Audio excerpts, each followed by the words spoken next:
नमस्कार, मैं रचना शर्मा चढ़ती कला टाइम टीवी देख रहे हैं सभी दर्शकों का स्वागत करती हूं। आप देख रहे हैं हरियाणा के समाचारों की शुरुआत से पहले एक नजर आज की मुख्य सुर्खियों पर।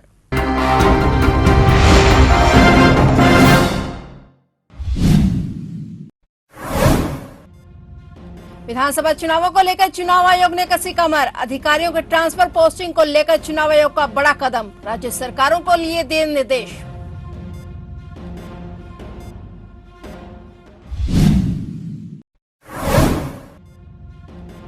अगस्त के अंतिम सप्ताह शुरू हो सकता है विधानसभा का मॉनसून सत्र। कैबिनेट की बैठक में होगा फैसला। 5 अगस्त को होगी कैबिनेट की मीटिंग।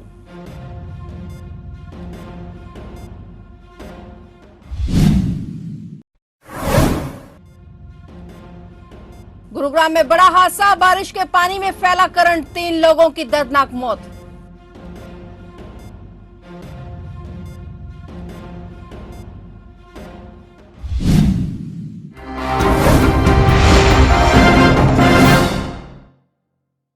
और अब समाचार विस्तार से।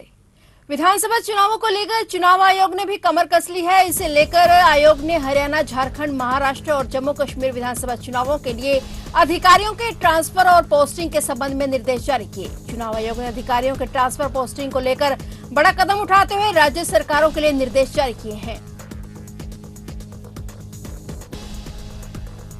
हरियाणा विधानसभा का मानसून सत्र अगस्त के अंतिम सप्ताह में शुरू हो सकता है। कैबिनेट की 5 अगस्त को होने वाली बैठक में ये निर्णय हो जाएगा। गौर रहे कि यह मानसून सत्र इस बार काफी हंगामेदार रहेगा, क्योंकि विधानसभा में संख्या बल के हिसाब से नायब सरकार अभी भी अल्पमत में है और पूर्व मुख्यमंत्री और नेता प्रतिपक्ष भूपेंद्र सिंह हुड्डा नायब सरकार को बर्खास्त करके विधानसभा चुनाव करवाने की मांग को लेकर राज्यपाल बंडारू दत्तात्रेय को मांग पत्र भी दे चुके हैं। हरियाणा के पूर्व गृह एवं स्वास्थ्य मंत्री और अंबाला कैंट के विधायक अनिल विज के साथ नागरिक उड्डयन मंत्री डॉक्टर कमल गुप्ता ने सिविल एन्क्लेव स्थल का दौरा किया। इस दौरान उन्होंने कहा कि अंबाला सिविल एन्क्लेव से अगस्त महीने में फ्लाइट की उड़ानें शुरू हो जाएंगी। डॉक्टर कमल गुप्ता ने कहा कि बड़ी तेजी से अंबाला के सिविल एन्क्लेव का निर्माण कार्य किया जा रहा है और अगस्त महीने से ही यहां से अयोध्या के लिए पहली फ्लाइट शुरू होगी। मंत्री डॉक्टर कमल गुप्ता आज अंबाला सिविल एन्क्लेव के निर्माणाधीन स्थल पर पहुंचे थे। इस दौरान उनके साथ हरियाणा के पूर्व गृह एवं स्वास्थ्य मंत्री और अंबाला कैंट के विधायक अनिल विज भी साथ थे और इस दौरान मंत्री डॉक्टर कमल गुप्ता ने निर्माणाधीन स्थल का दौरा किया और उन्हें पीडब्ल्यूडी के अधिकारियों के साथ साथ संबंधित एजेंसियों से निर्माण कार्य की प्रगति जानी और उन्हें निर्देश दिए कि वे बेहतर समन्वय बनाकर दिन रात काम करवाकर सिविल एन्क्लेव के कार्य को पूरा करवाएं।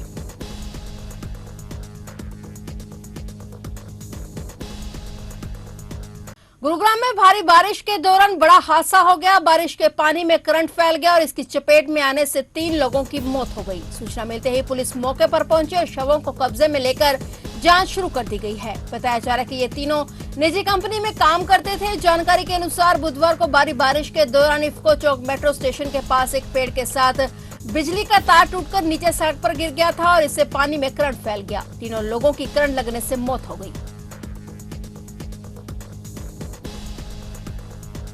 हरियाणा बीजेपी के नवनियुक्त प्रदेश अध्यक्ष मोहनलाल बडोली यमुनानगर पहुंचे। इस अवसर पर भाजपा नेताओं और कार्यकर्ताओं ने उनका भव्य स्वागत किया। इस कार्यक्रम में हरियाणा के कृषि मंत्री चौधरी कंवरपाल, कई विधायक और अन्य नेतागण भी उपस्थित रहे। कार्यकर्ताओं को संबोधित करते हुए मोहनलाल बडोली ने कहा कि 2014 से पहले और अब के हरियाणा में बड़ा फर्क है। उन्होंने कहा कि अब युवाओं को बिना पर्ची और खर्ची के योग्यता के आधार पर सरकारी रोजगार मिल रहा है। बडोली ने कांग्रेस पर निशाना साधते हुए कहा कि कांग्रेस के शासन में योजनाएं केवल कागजों पर बनती थी, जबकि अब सभी योजनाओं को धरातल पर उतारा जा रहा है। अपराधियों पर सख्ती से कार्रवाई की जा रही है। समारोह में उपस्थित कार्यकर्ताओं ने प्रदेश अध्यक्ष की बातें ध्यान से सुनी और 2024 के चुनावों में पार्टी की जीत सुनिश्चित करने के लिए संकल्प लिया।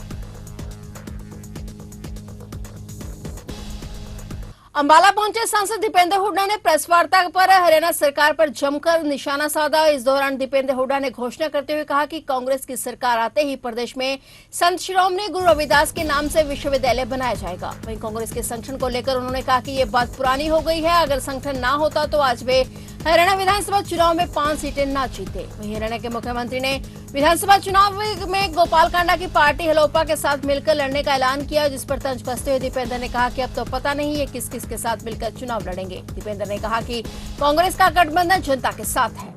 ये बात पुरानी होगी, इसके बाद तो हम इलेक्शन जीत गए लोकसभा का, और हमारा संगठन ना होता, हम संगठन मजबूत ना होते तो हरियाणा में देश में सबसे ज्यादा मत प्रतिशत कांग्रेस पार्टी का सबसे ज्यादा मत प्रतिशत। 28 राज्य हैं, 28 प्रदेश, 28 प्रदेशों में सबसे ज्यादा मत प्रतिशत इंडिया गठबंधन का तमिलनाडु, केरल, कर्नाटक या तेलंगाना में नहीं आया। वो हरियाणा प्रदेश में 47.6% वोट शेयर हमें मिला, 48 किलो लगभग, तो हमें वोट शेयर मिला। और 5 हमारे यहाँ से लोकसभा के सांसद जीते, 14 विधानसभा सीटों पे हमें बढ़त मिली, ज्यादा मत प्रतिशत हमें मिला इस लोकसभा में। इसीलिए हम प्रदेश की जनता का बहुत बहुत धन्यवाद करते हैं। प्रदेश की जनता ने इतना जो दिल खोल के आशीर्वाद दिया है, वो हम उनकी भावना समझते हैं। प्रदेश की जनता बदलाव चाहती है हरियाणा में, प्रदेश की जनता चाहती है हरियाणा खुशहाली, विकास और तरक्की के रास्ते पे जाने वाला प्रदेश बने, और हम उन भावनाओं के लिए मेहनत करें। सही, हमारा अलायंस जनता के साथ। आम आदमी पार्टी के वरिष्ठ नेता और पूर्व राज्यसभा सांसद डॉक्टर सुशील गुप्ता ने यमुनानगर में प्रेस कॉन्फ्रेंस की। इस अवसर पर उन्होंने हरियाणा के लोगों के लिए अरविंद केजरीवाल द्वारा की गई 5 गारंटियों को दोहराया। सुशील गुप्ता ने मौजूदा भाजपा सरकार पर निशाना साधते हुए कहा कि प्रदेश में भ्रष्टाचार, बेरोजगारी और आपराधिक घटनाओं में वृद्धि हो रही है। इस अवसर पर भाजपा के पूर्व नेता और पार्षद राम आसरे ने भी आम आदमी पार्टी का दामन थामा। डॉक्टर सुशील गुप्ता ने राम आसरे का स्वागत करते हुए कहा कि यह बदलाव की दिशा में एक महत्वपूर्ण कदम है।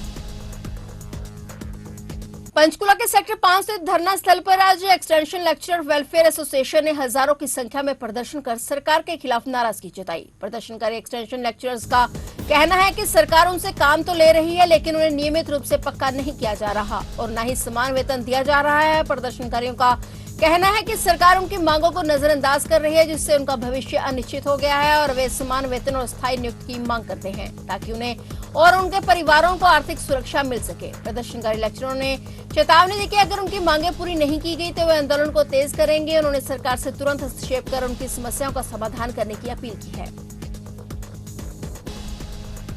रायपुर अन्य क्षेत्र में स्थित एक निजी सोमनी कंपनी ने महिलाओं की सुरक्षा और आत्मनिर्भरता को लेकर एक महत्वपूर्ण कार्यक्रम आयोजित किया। इस कार्यक्रम में थाना प्रभारी सुखबीर सिंह और अन्य विशेषज्ञों ने महिलाओं को सुरक्षा, आत्मनिर्भरता और साइबर सिक्योरिटी के मुद्दों पर जागरूक किया। थाना प्रभारी सुखबीर सिंह ने अपने उद्घाटन भाषण में महिलाओं की सुरक्षा के महत्व पर जोर दिया और उन्हें डायल 112 की सेवा के बारे में जानकारी दी, जो कि आपात स्थितियों में तुरंत सहायता पहुंचाती है। साथ ही सुपरिटेंडेंट और डायल 112 सुनीता ने भी महिलाओं को उनके अधिकारों के बारे में जागरूक किया और उन्हें शोषण के खिलाफ आवाज उठाने के लिए प्रेरित किया।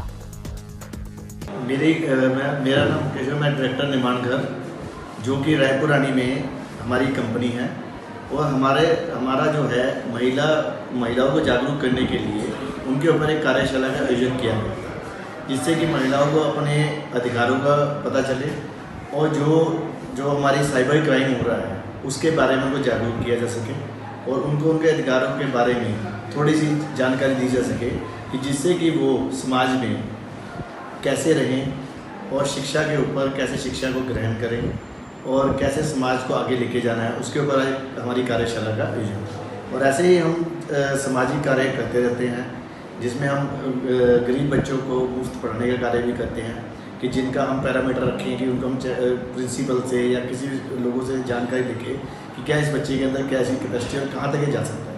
क्योंकि हमारे देश के अंदर सिर्फ एक प्रॉब्लम होती है कि जब बच्चे को जरूरत होती है उस टाइम उसको सुविधा नहीं मिलती, और जब वो कुछ बन जाता है तो उसको सुविधा की जरूरत नहीं होती। तो अगर उसको ग्रास रूट पे ही वो सुविधा मिल जाए तो हमारे देश में प्रतिभाओं की कमी नहीं है, प्रतिभा बहुत है। आज हमारे देश में जो ओलंपिक मेडल लेके हमारी लड़कियां आ रही हैं, और हमारे जो चांद तक लड़कियां पहुंच गई हैं, और पता नहीं किन किन जो क्षेत्रों में लड़कियों ने नाम किया है। तो इनको थोड़ा सा अगर हम साथ दें तो ये कहीं से कहीं पहुंच सकता है। बरवाला खंड के गांव बतौड़ में भारतीय स्वतंत्रता सेनानी शहीद उधम सिंह का 85वां शहीदी दिवस मनाया गया। इस अवसर पर स्थानीय प्रतिष्ठित व्यक्तियों ने उनका वीरता और बलिदान को याद करते हुए उनके चित्र पर पुष्पांजलि अर्पित की। इस दौरान पूर्व सरपंच लक्ष्मण दास और एडवोकेट मनीष कश्यप ने शहीद उधम सिंह की महत्वपूर्ण भूमिका भारतीय स्वतंत्रता संग्राम में निभाई और उनकी अदम्य साहसता का जिक्र किया। सभी उपस्थित व्यक्तियों ने 2 मिनट के मौन समारोह के बाद पौधारोपण किया, जिसे उन्होंने शहीद उधम सिंह के योगदान की याद में समर्पित किया। तो ये थे हरियाणा के समाचार, और नए समाचारों के साथ फिर से हाजिर होंगे। तब तक के लिए देखते रहिए चढ़ती कला टाइम टीवी, और मुझे दीजिए इजाजत। धन्यवाद।